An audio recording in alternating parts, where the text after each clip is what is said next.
Bonjour à tous et à toutes. Donc d'habitude, c'est une réunion qui se passe devant 250 étudiants et étudiantes dans un grand amphi. Évidemment, cette année, on n'a pas pu faire une réunion en amphi et donc nous avons préparé cette vidéo pour vous, spécifiquement par rapport aux programmes anglophones.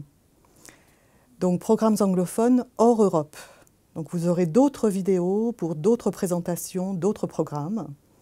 Mais cette réunion-ci concerne vraiment spécifiquement les programmes anglophones hors Europe, donc États-Unis, Australie, Canada anglophone, Inde et Afrique du Sud. Donc en cette situation de crise sanitaire et de Covid, nous essayons tout de même de nous projeter sur les mobilités de l'année prochaine, donc pour des départs en 2021 et 2022 sur l'année universitaire.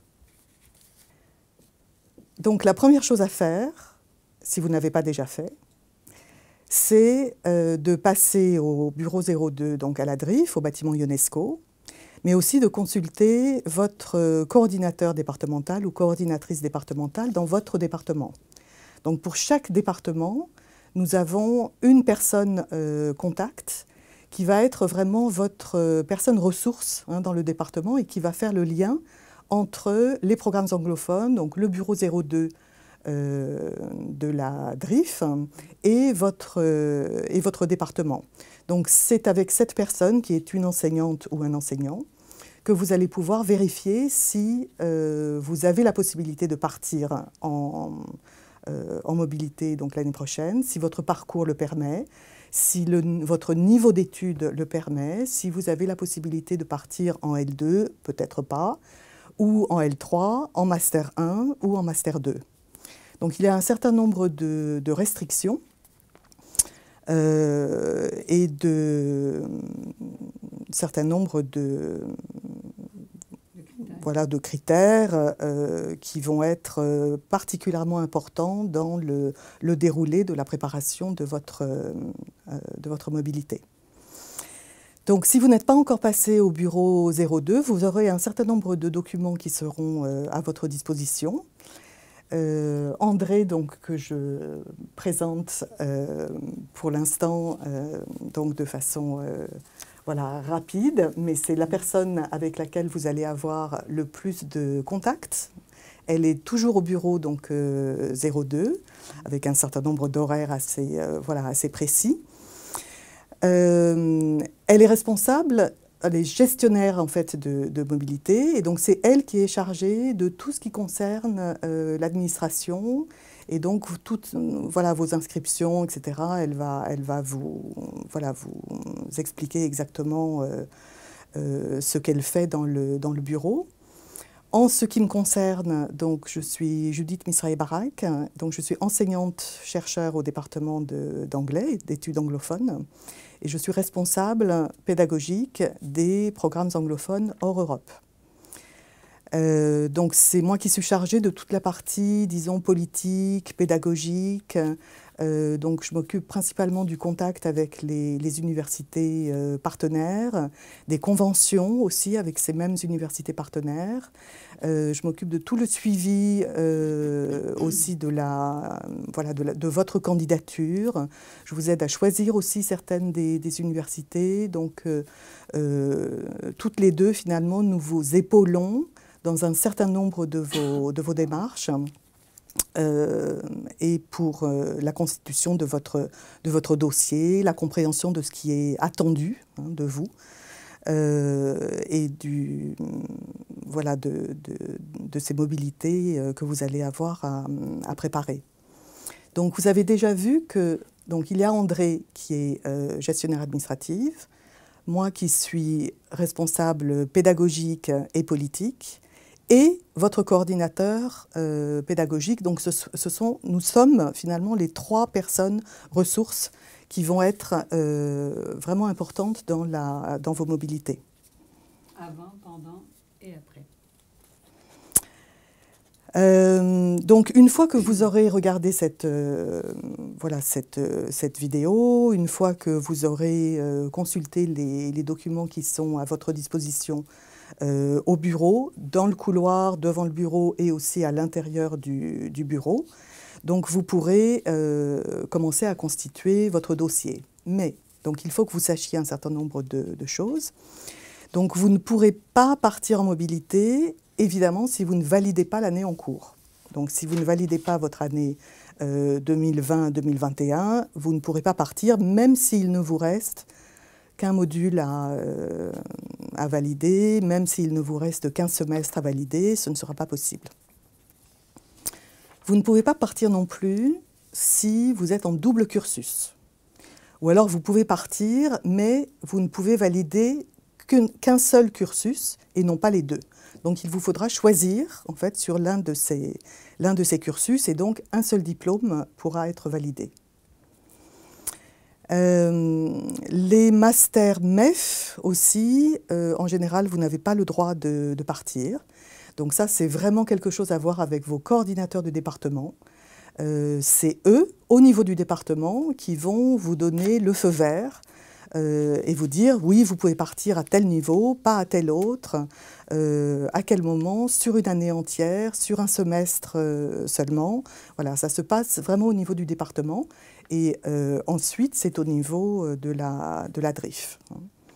Donc, un départ en mobilité peut aussi être compliqué, voire incertain, dans certains diplômes. Donc, c'est la raison pour laquelle il faut vraiment en parler d'abord avec votre coordinateur de département ou coordinatrice.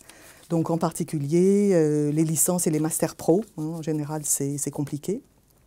Certains masters 2 aussi, comme par exemple le master en psychoclinique. Il faut garder aussi en mémoire que ce sont des départs en mobilité qui sont des mobilités étudiantes et non des stages. Donc nous ne nous occupons pas de stages. Pour les stages, il faut voir M. Ramanamara qui s'occupe spécifiquement des stages.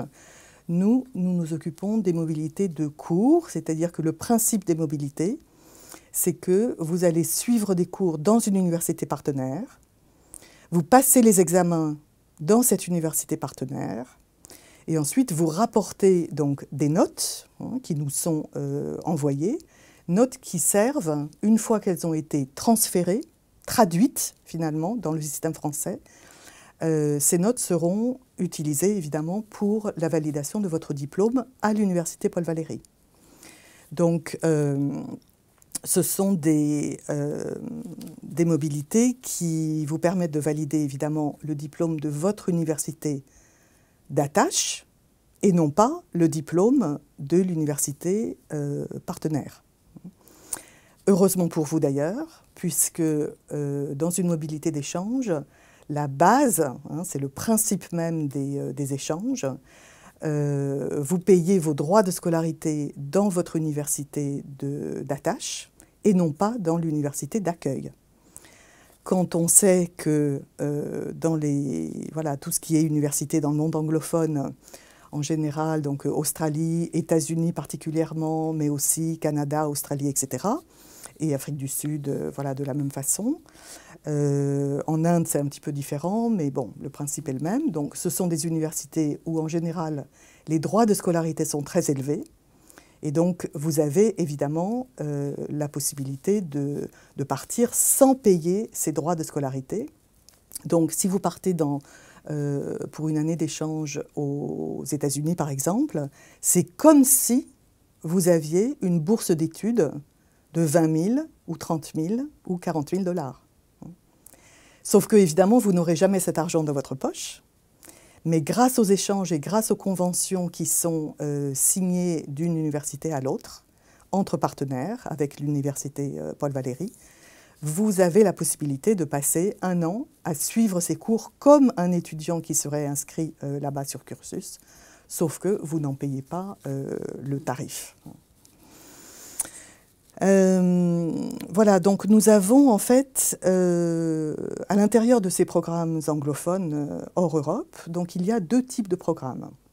Donc il y a ce qu'on appelle des programmes bilatéraux, une vingtaine d'universités, environ 12-13 aux États-Unis, 8 autres dans le monde, donc Afrique du Sud, une université, au Cap. En Australie, 2 universités, Québec au Canada anglophone. En Inde, nous avons 3 échanges aussi, et évidemment les États-Unis. Donc ça, ce sont les programmes bilatéraux. Un certain nombre de conventions ont été établies. Chacune, dans le cadre des programmes anglophones, chacune est vraiment unique. Donc elle a été, elles ont chacune été négociées au plus près des partenaires, au plus près de ce qu'ils pouvaient proposer, au plus près de ce que nous pouvions leur demander aussi. Et donc ce sont vraiment des conventions qui diffèrent par rapport au programme Erasmus, par exemple.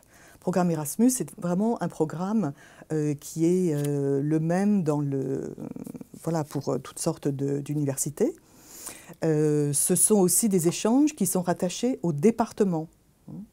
Donc, un département n'aura pas forcément les mêmes échanges Erasmus qu'un autre département. En lettres modernes, en anglais, en histoire, etc. Chacun de ces départements a ses propres destinations. Par contre, pour les programmes anglophones, tous les départements sont concernés, c'est-à-dire que ce sont des programmes qui sont accessibles à tous les départements indifféremment. Et ce n'est pas du tout parce que vous êtes angliciste ou que vous appartenez au département d'études anglophones que vous êtes favorisé, hein, pas du tout. Le deuxième programme que nous avons à l'intérieur de ces programmes anglophones s'appelle le programme ICEP, donc International Student Exchange Program. Donc là, c'est un peu différent, ce ne sont pas des conventions, mais c'est un réseau. Donc c'est un réseau d'universités avec plus d'une centaine d'universités aux États-Unis, mais aussi dans le reste du monde. Nous privilégions en fait les destinations ICEP dans le monde nord-américain et l'Amérique du Sud, donc pas en Europe, puisque nous avons pour cela les programmes Erasmus. Donc ce programme est sans doute le programme le moins cher que vous pouvez utiliser pour partir dans le monde anglophone hors Europe. Donc vous verrez certainement sur le site qu'il y a un certain nombre de frais évidemment à payer. Donc il y a un coût de programme pour ICEP. La grande différence entre ICEP et le reste des programmes bilatéraux, c'est que ICEP, vous devez payer à l'avance et que le coût du programme inclut le logement et les repas. Donc certes, ça revient à presque 6 000 € à l'année, mais tous les repas sont payés, le logement est payé à l'avance et évidemment, vous n'avez aucun droit de scolarité à payer puisque c'est un échange, là encore. Et donc pas de droit de scolarité à payer dans l'université d'accueil. Donc on fera peut-être sans doute, certainement, une réunion spécifiquement pour ICEP. Ça, on vous en parlera en visio aussi. Pour ICEP au mois de novembre, une fois que vous aurez eu le temps de digérer un petit peu toute l'information qui est mise à votre disposition au bureau, sur le site, avec la visio, etc. Donc, ce qu'on vous dit pour les mobilités, c'est que vous pouvez partir une année, ou vous pouvez partir un semestre, que ce soit le premier ou le deuxième semestre, et que vous êtes donc inscrit et inscrite à Paul Valéry et en même temps à l'université partenaire, mais vos résultats, votre diplôme ou votre année sera validé à Paul Valéry. Donc, vous n'aurez pas de diplôme de l'université partenaire, comme on vous le disait tout à l'heure, et comme disait Judith aussi, vous n'avez aucun frais d'inscription ici ou ailleurs, ce qui est quand même très intéressant. Vous pouvez aussi partir une fois en licence, une fois en master et une fois en doctorat. On a rarement des étudiants en doctorat qui partent, alors que ça pourrait certainement être quelque chose de très intéressant pour vous aussi si vous êtes en doctorat. Donc, une fois en licence, une fois en master, une fois en doctorat. Et pendant que vous serez parti, et même avant votre départ, vous devrez mettre en place pour le dossier de candidature une ébauche de learning, ce qu'on appelle le LA, le learning, le contrat d'études, avec des choix de cours pour l'université partenaire quand vous serez sélectionné, mais en candidature, vous ferez des choix de cours sur les universités qui vous intéressent et que vous aurez vérifié avec votre coordinateur. Les learnings sont importants puisque c'est grâce à eux que lorsque nous recevrons les notes, nous ferons cette traduction des notes de l'université partenaire ou des États-Unis ou de l'Afrique du Sud ou de l'Inde en notes françaises. Donc, la liste des coordinateurs départementaux, ce sont donc que des enseignants, c'est pédagogique. Cette liste-là, elle est sur notre site, notre page programme anglophone, et aussi sur le panneau qui est à l'extérieur de notre bureau Ionesco, bâtiment Ionesco, pardon, bureau 02. Donc, le transfert de notes est effectivement fait par le coordinateur, donc il n'est pas question que vous oubliez votre coordinateur pendant votre mobilité si vous êtes sélectionné. Il faudra toujours que cette personne-là soit au courant de votre situation, des cours que vous prenez, et je serai toujours mise en copie de vos échanges. Ensuite, on vous donne la possibilité, on ne vous restreint pas, vous pouvez en même temps candidater et pour les programmes anglophones et pour ICEP. Donc, les échanges bilatéraux et ICEP, vous pouvez faire les deux, comme vous pouvez aussi candidater pour Erasmus ou pour les conventions au Japon, en Chine, et aussi avec les programmes pour le Québec. Donc, on vous demandera de nous préciser cette information. Vous aurez l'information de toute façon à cocher sur votre dossier de candidature. De toute façon, je suis aussi la personne qui gère administrativement les programmes vers le Québec et mon collègue, M. Amara, qui s'occupe d'Erasmus et des autres conventions. Son bureau est à 2 portes de mon bureau, donc on se concerte à chaque fois à cette période-ci de l'année quand ça sera le temps des sélections pour regarder si un étudiant n'a pas fait 2 demandes mais qu'il ne nous l'a pas précisé. Voilà. Donc, je redonne la parole à Judith. Et à cela, j'ajouterais effectivement qu'il y a une 3e possibilité pour vous de partir en mobilité, c'est en tant qu'assistant. Ah, oui. Donc, par le CIEP. Donc là aussi, ça dépend de vos départements. Et là, vous partez vraiment comme assistant de français, donc assistant de langue, que ce soit dans une école, dans un lycée, parfois dans une université. Donc, ça dépend de votre cursus, ça dépend de votre âge. Donc là, c'est tout à fait spécifique. Donc ça, on s'en occupe pas du tout au bureau 02.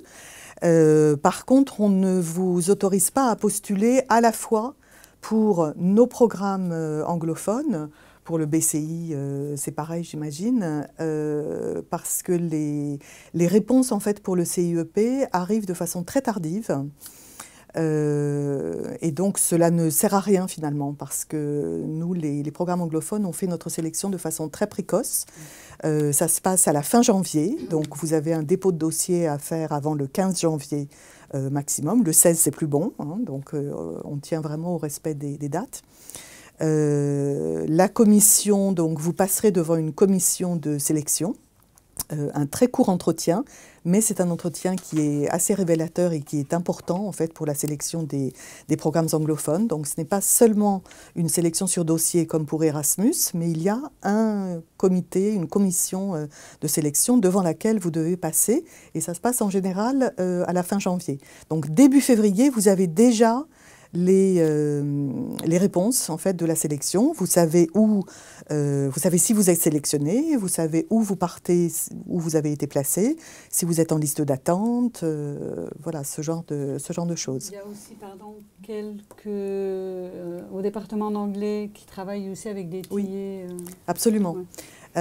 Donc là, je vais venir justement à la différence entre les postes, hein, ce que j'appelle des postes, donc des postes d'étudiants d'échange, ou des postes de lecteurs, ou des postes d'assistants, ou de instructor, hein, ce qu'on appelle en anglais instructor.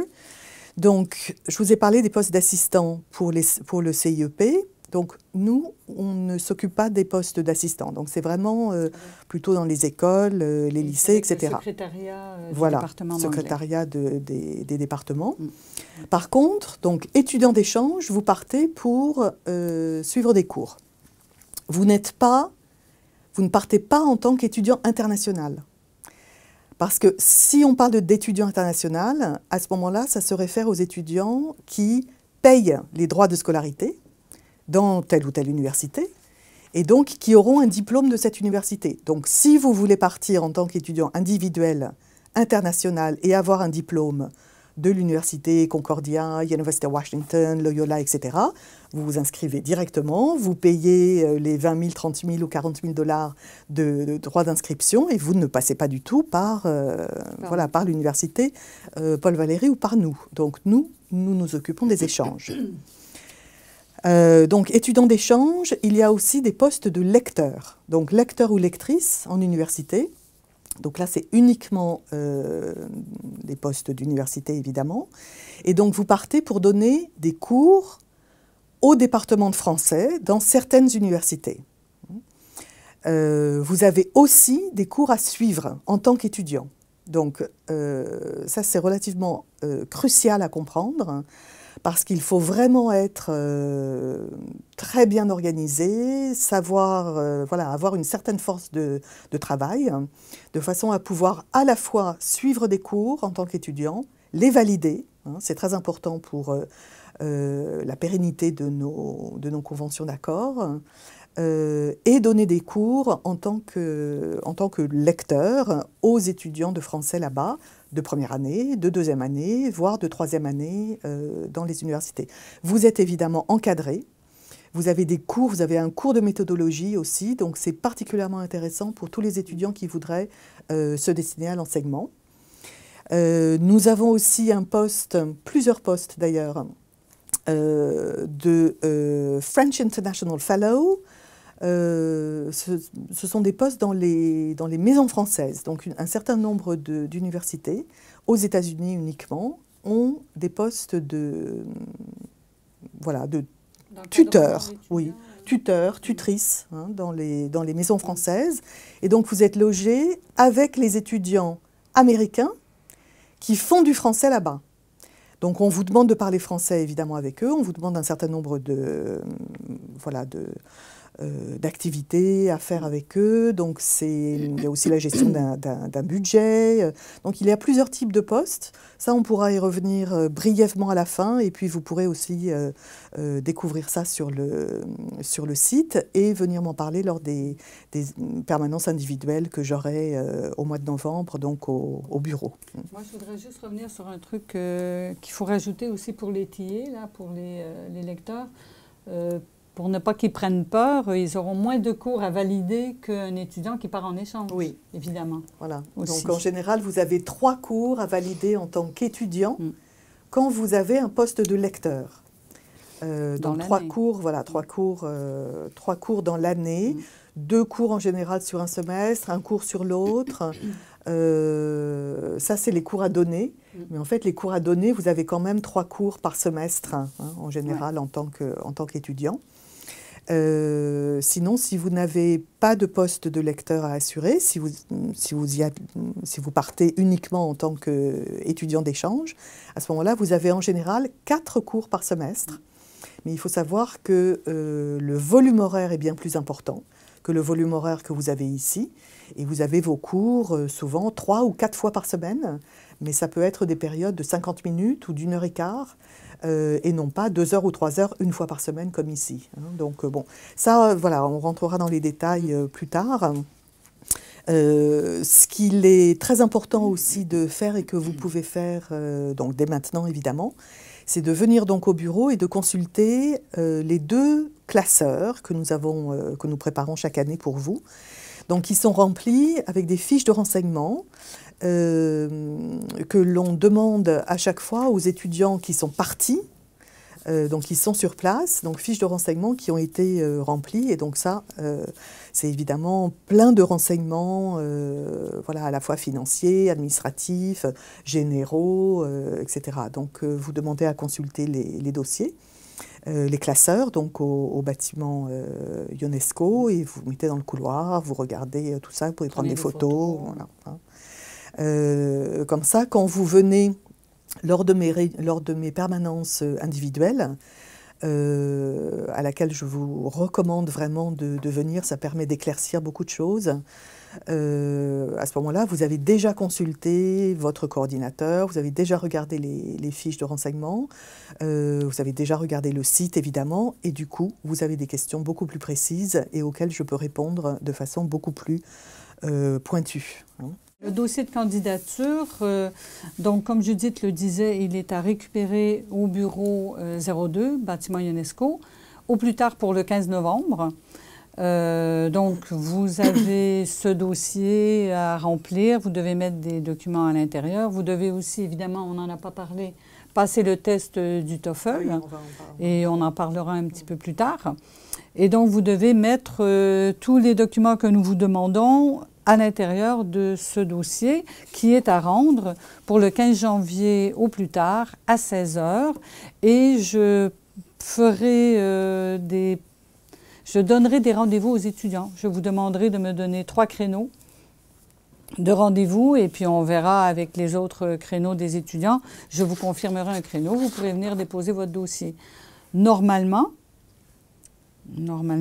on part sur 2021-22 qui va se passer comme des années passées, donc habituellement. Le dossier est à rendre en main propre, pas envoyé par la poste, ni apporté par quelqu'un d'autre. Donc, dossier en main propre et complet pour que ce dossier puisse être examiné lors de la commission de sélection. Voilà. Ce sont des choses qu'on vous demande obligatoirement de faire. Vous allez voir, on ne vous demandera pas énormément de choses, mais ce qu'on vous demandera, il faudra que ça soit fait en temps et en heure pour pouvoir candidater et ensuite pour pouvoir partir. Alors... Et justement, à ce titre, je t'interromps là-dessus, voilà, toute la façon dont vous allez mener finalement votre candidature, dont vous allez monter votre dossier, vous allez consulter les différents acteurs des mobilités, des dossiers, etc. Tout cela, en fait, c'est très important dans la sélection même. Ça fait déjà partie, en fait, de la sélection. Donc, quand on fait cette réunion et qu'on a 250 étudiants devant nous d'habitude, les étudiants sont plutôt inquiets en disant « mais il n'y aura jamais assez de place, etc. » Mais en fait, la sélection, vous la faites vous-même, hein, de façon très naturelle. Vous faites votre propre sélection. Déjà, vous allez choisir selon les différents programmes qui vous sont proposés. Et ils sont nombreux, hein. L'Université Paul Valéry est quand même l'une des universités en France où il y a le plus de programmes d'échange. Mais vous allez aussi rapidement voir que tel ou tel programme vous correspond beaucoup mieux, peut-être moins sur celui-ci. Bon. Donc finalement, lorsque vous arrivez le 15 janvier pour déposer votre dossier, si votre entretien devant la commission se passe bien, si vous vous êtes bien préparé, vous vous êtes bien préparé aussi pour le TOEFL, etc. Donc, finalement, c'est assez naturel. Et on ne sait... Voilà. C'est tout un ensemble. Oui. Déjà, quand vous venez nous voir, la façon que vous avez de vous présenter, de parler, de dire si vous avez regardé ou pas, si vous venez les mains dans les poches en attendant qu'on vous donne toutes les informations au lieu de vous-même les chercher, mais c'est vrai que ça fait partie quand même un petit peu de la commission de sélection parce que c'est des choses qui peuvent se dire après en commission, de dire voilà, cet étudiant il est venu dans les temps, il a vraiment toujours fait tout ce qu'il fallait. C'est important pour nous parce qu'on vous envoie après dans les universités partenaires où vous devrez suivre les règles de ces universités-là aussi. Évidemment, vous êtes aussi les ambassadeurs de l'Université Paul Valéry. Donc ça, c'est très important. C'est aussi sur vos épaules que repose donc la pérennité de ces échanges. On a eu, une ou deux fois, il y a eu des échanges qui se sont mal passés. Et moi, j'ai toujours à ce moment-là des remarques négatives par rapport à ça. Je crains toujours que ça puisse remettre en danger, remettre en cause et en question ces conventions qui sont solides, bien ancrées. Certaines remontent à plus de 30 ans, mais ce sont toujours des choses voilà, qui peuvent être fragilisées par telle ou telle situation. Donc, voilà. Alors, je vais continuer en disant ce que Judith disait tout à l'heure, que notre programme, on donne les réponses assez rapidement. Effectivement, on est le premier des programmes. On donne la réponse pour le 1er ou le 2 février en général. Ensuite, ça va être Erasmus qui va le donner au mois de mars-avril. Et pour finir, il y a les programmes vers le Québec qui peuvent des fois... ça peut prendre jusqu'au mois de juin et quelquefois jusqu'au mois de juillet avant que l'étudiant puisse avoir sa réponse. Je vous ai parlé rapidement du TOEFL. Alors, le TOEFL, c'est le test d'anglais. C'est le seul test accepté par notre bureau parce que c'est le seul test accepté par les universités partenaires. Par toutes les universités, voilà, en fait. par toutes les universités avec lesquelles on travaille. Alors, vous allez sur le site. Là, vous allez sur notre site. Vous allez trouver l'information sur le TOEFL. C'est à vous de faire les démarches pour vous y inscrire. Sachez que Paul Valéry est centre d'examen. Donc, ça se passe en général en BN 4, 5 ou 6, derrière la BU et le kiosque informatique. C'est un test qui dure 3 heures. Vous allez trouver toutes les informations sur ça. Si vous manquez des informations, vous pourrez venir nous voir sans problème pour poser des questions. Je dirais par contre de ne pas vous inscrire tout de suite parce que le TOEFL, ça coûte quand même au moins 200 $. De ne pas vous inscrire tout de suite. Venez rencontrer Mme Mizrahi Barak et votre coordinateur ou coordinatrice avant de vous engager dans ces fonds-là pour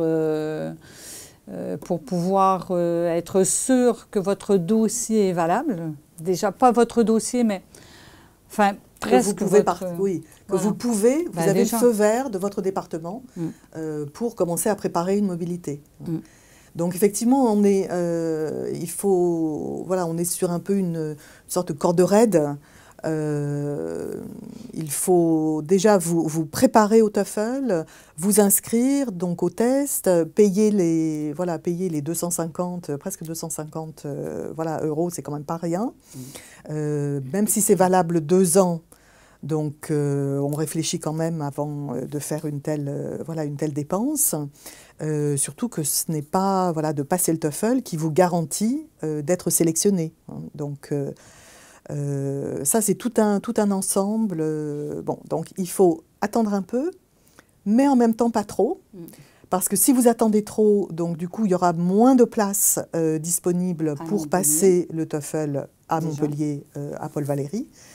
Maintenant, je sais qu'il y a la possibilité, suite à la crise sanitaire, il y a la possibilité de passer le TOEFL chez soi aussi. Donc ça, tous les renseignements sont à trouver sur le site de ETS. Parce que nous, on n'en sait pas plus. Donc, alors le TOEFL... Du point de vue pédagogique aussi, je voudrais ajouter, ce n'est pas la peine d'aller passer le TOEFL si vous ne pouvez pas le préparer.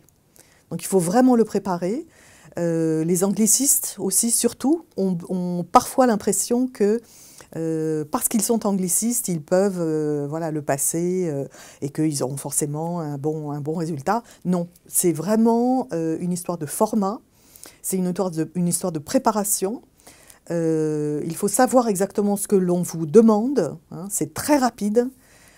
Si vous le passez au BN 4 ou 6, donc c'est un clavier QWERTY. Hein, jusqu'à présent, c'était un clavier QWERTY.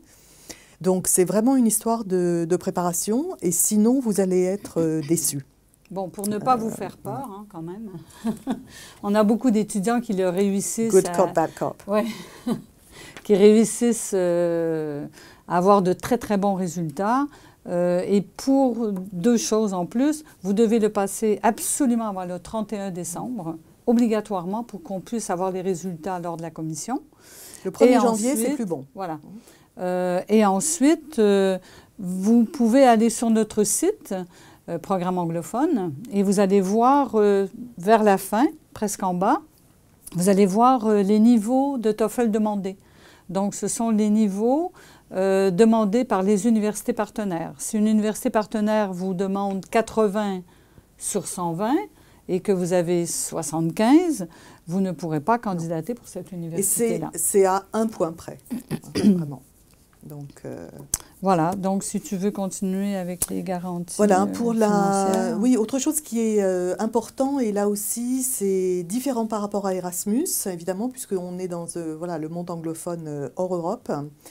Les universités et surtout les services de l'immigration vous demandent une garantie financière. Et donc la garantie financière, c'est quelque chose de virtuel, évidemment, mais bon, ça peut faire peur, hein, là aussi, puisqu'on vous demande de faire la preuve par une lettre, lettre de la banque ou un relevé de compte. Lettre des parents, ça ne suffit pas en général. Il faut que ce soit un formulaire spécial voilà, de la banque.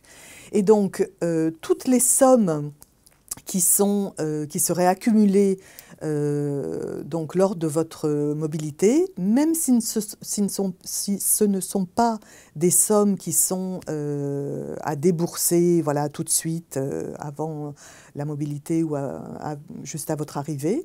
Donc il faut que toutes ces sommes apparaissent, et donc vous pouvez être amené à devoir fournir une garantie financière pour 10 000 $, 15 000 $, même si vous allez dépenser moins.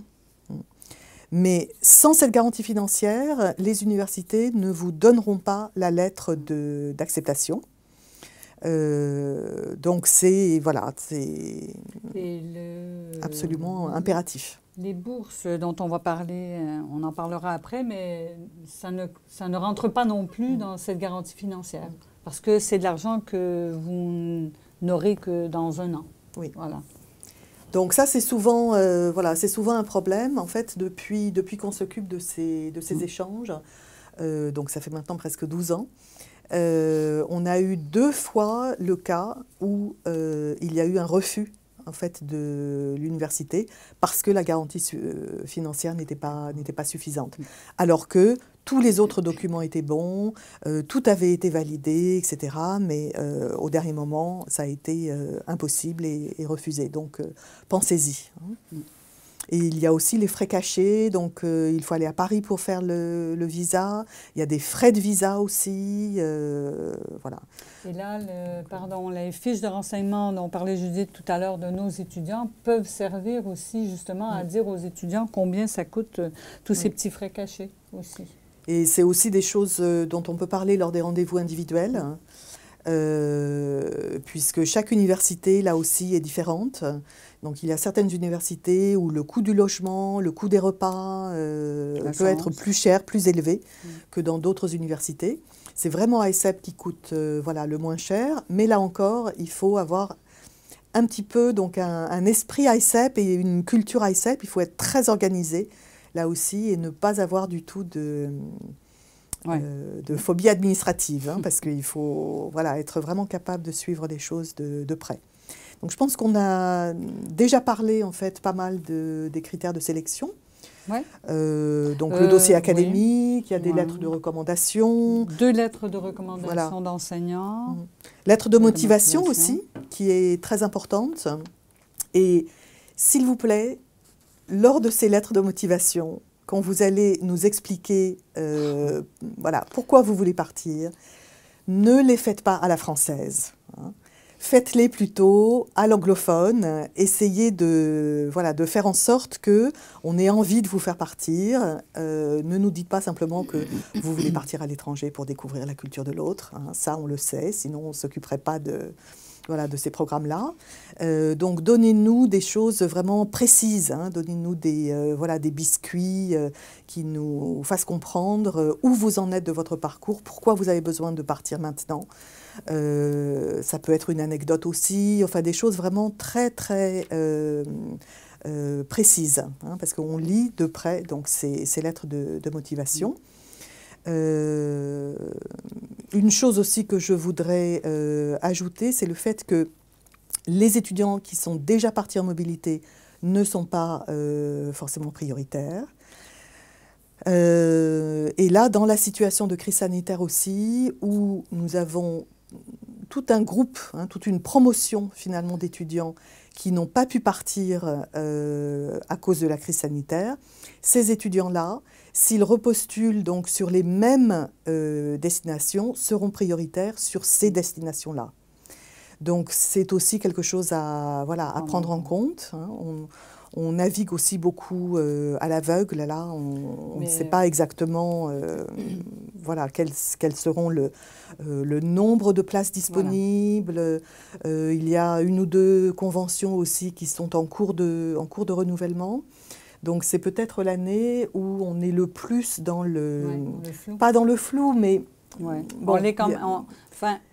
Voilà, il y a quand même plus d'incertitudes, évidemment, que d'habitude. Mais de toute façon, on mettra l'information sur le site quand on saura. Voilà, bien sûr. On devrait savoir d'ici la fin novembre. Et pour vous, de toute façon, il faut faire comme si les mobilités allaient se passer de façon totalement normale. Parce que si vous attendez que la situation soit redevenue totalement normale, ensuite il sera trop tard pour préparer votre dossier. Ça prend presque 1 an pour pouvoir partir. Hein. Donc vous allez commencer à venir nous voir, j'imagine, au retour des congés. Et donc vous partiriez au mois de juillet ou au mois d'août. Donc c'est presque 1 an, il faut s'y mettre dès maintenant.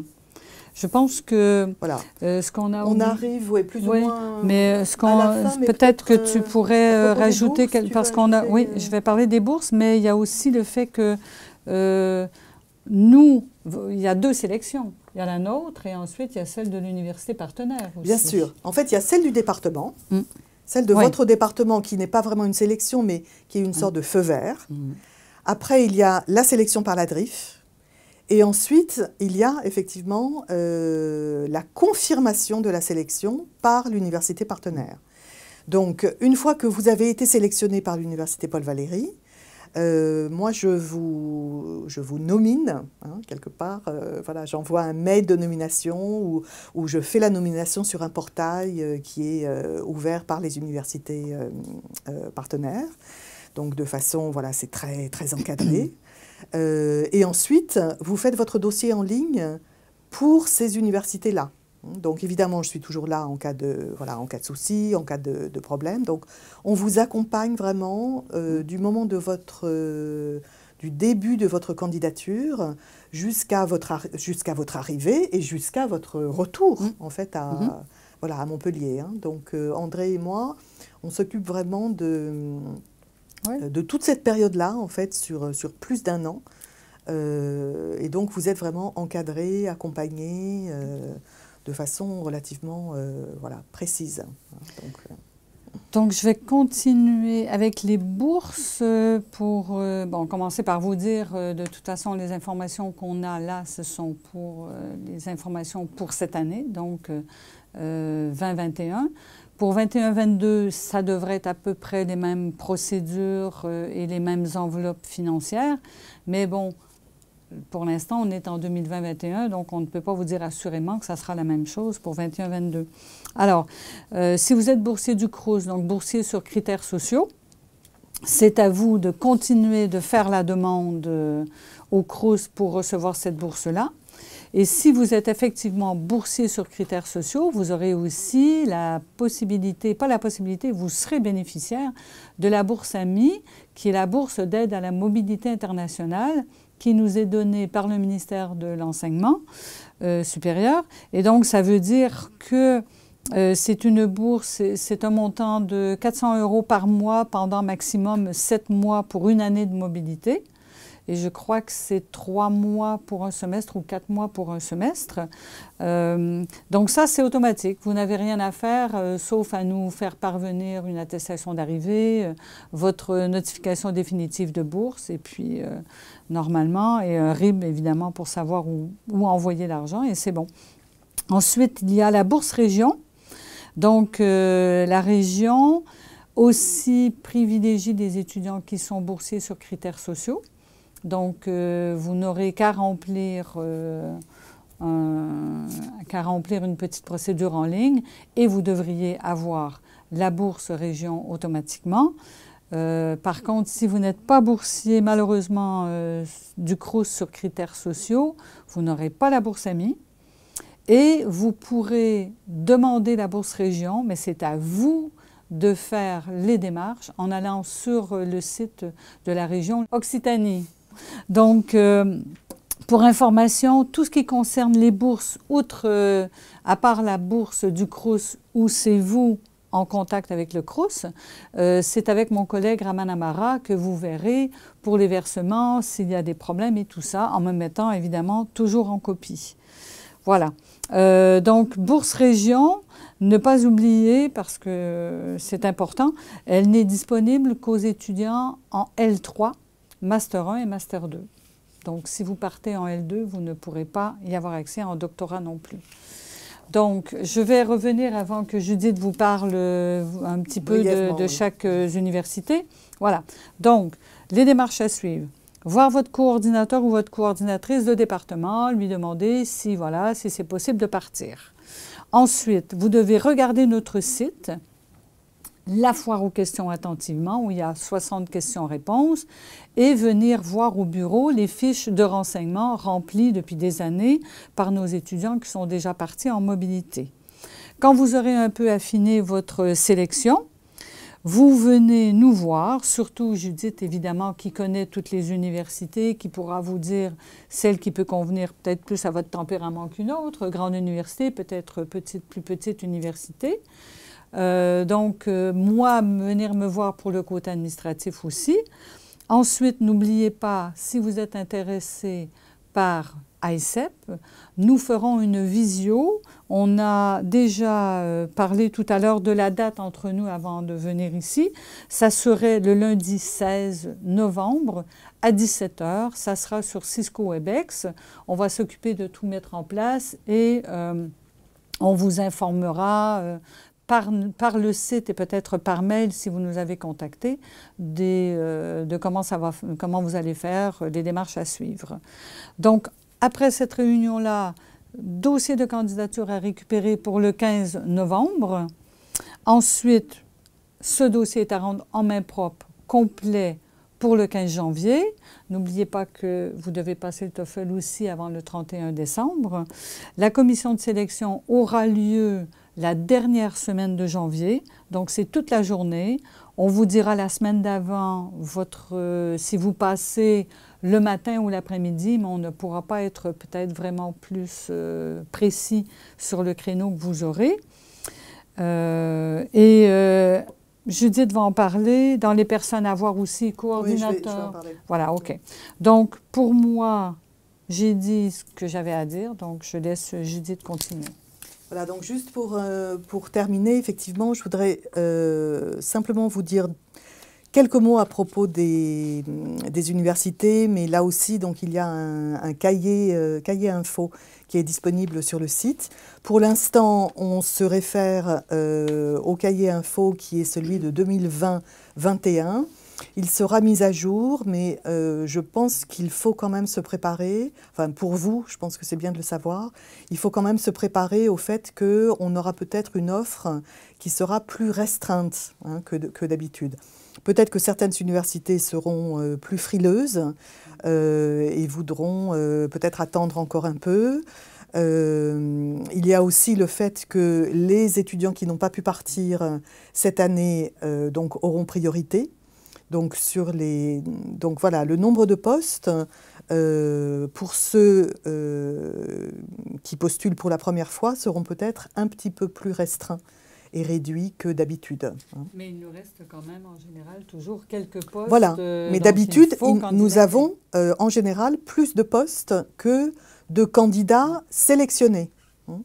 Parce que même s'il y a toujours un nombre de postes qui restent éventuellement, si on n'a pas les bons dossiers, des dossiers suffisamment bons, on préfère ne pas pourvoir un poste plutôt que d'envoyer quelqu'un dont on pense que ce sera compliqué pour lui ou pour elle. Voilà, donc là aussi au niveau des notes, vous posez souvent la question, mais voilà, est-ce qu'on peut postuler si on a une moyenne de 10 ? En général, il faut quand même au moins 12 de moyenne, sinon plus.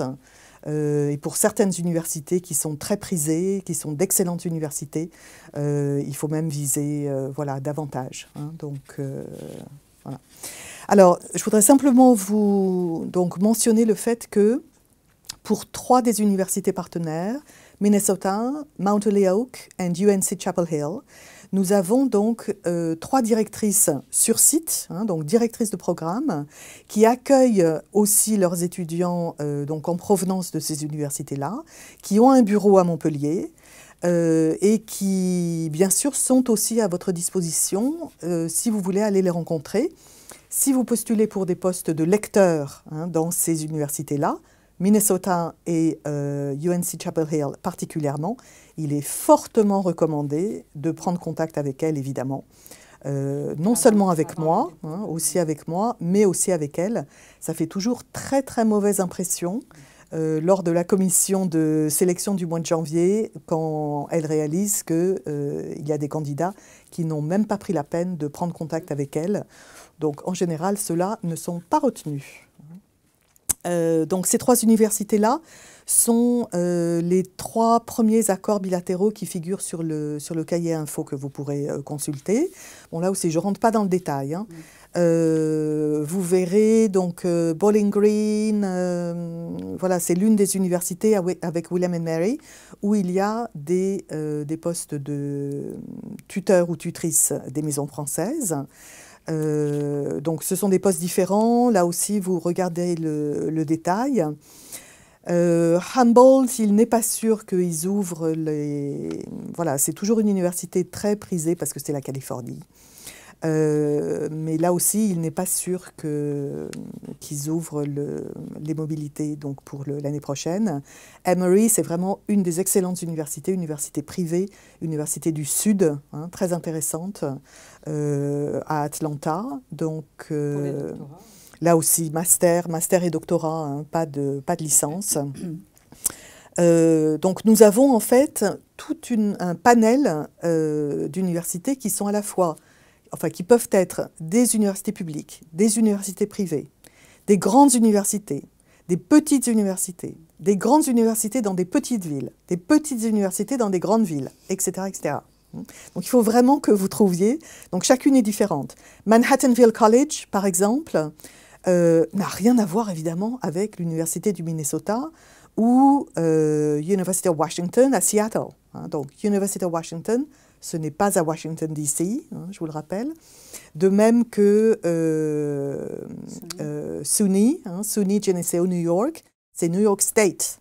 Donc c'est 6 heures de route de New York. Donc tout ce genre de détails, vous devez vraiment regarder donc, par vous-même.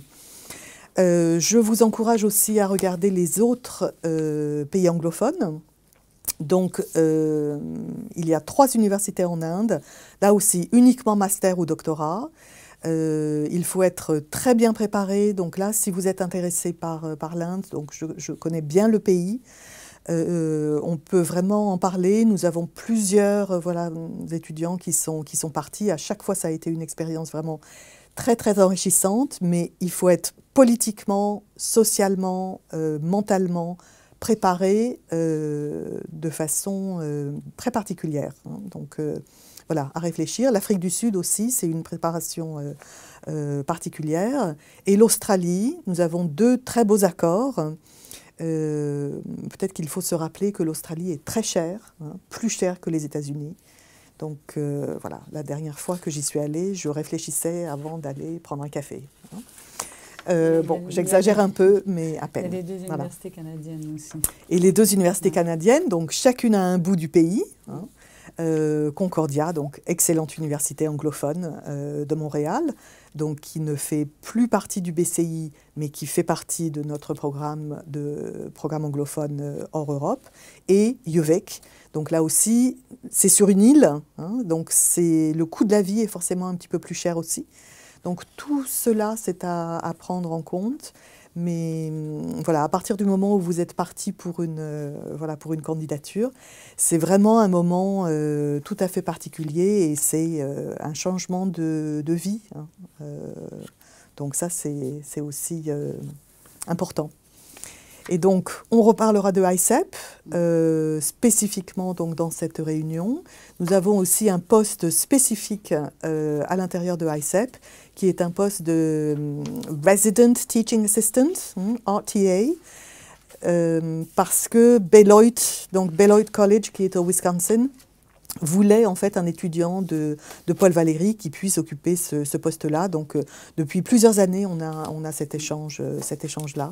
C'est un poste voilà, très intéressant. C'est que tous les autres postes, c'est à partir du master, tandis que là, ça peut être en licence 3. Voilà, c'est pas exactement un poste de lecteur, mais c'est un poste de RTA, Resident TA. Donc là aussi, je pourrais vous en parler. Et évidemment, vous pourrez aussi prendre contact avec des étudiants qui sont déjà partis, qui ont profité beaucoup des troisième années de ces destinations. Donc voilà, ça c'est dans les contacts, sont dans les classeurs. Voilà, on espère vous voir bientôt. On vous souhaite bon courage pour tout. Et donc à très bientôt. Merci. Bye.